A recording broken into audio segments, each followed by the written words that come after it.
A woman assigned to Camp Lejeune Marine Corps Base in Jacksonville, North Carolina, told me about her white 1967 Ford Mustang, affectionately nicknamed Christine. If you just laughed, then you understand the reference. And yes, there was a reason for calling her car by that name. She told me Christine had a bad temper and possibly a mind of her own. She could be a real bitch. Every morning, if she didn't treat Christine just right or give her what she wanted, then there was hell to pay.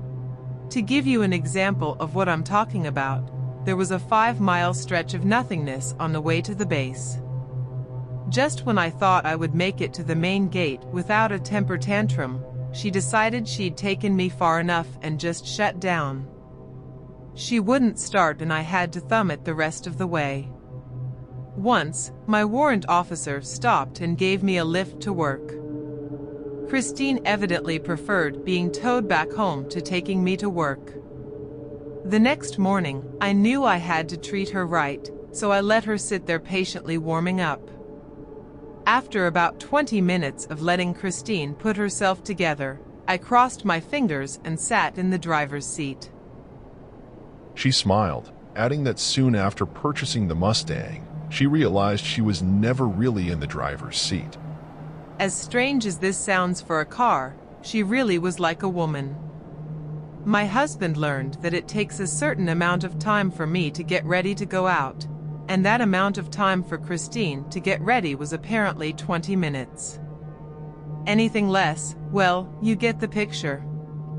I discovered the car tucked in a corner behind a used car dealer and got it for a steal, you might say.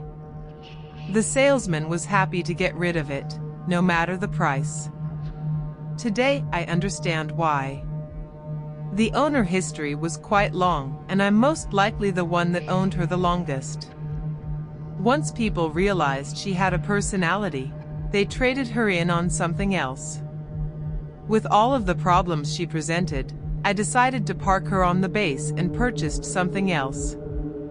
Sometime later, I learned the car had been stolen. Either that or she drove off by herself.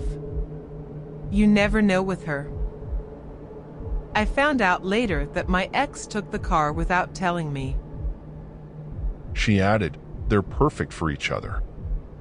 They both have quite the temper, and to be honest, Christine never shut down while he was driving. She obviously didn't like me, or maybe the way I drove her. It's hard to say. In any event, I'm glad she's out of my life. He can have her.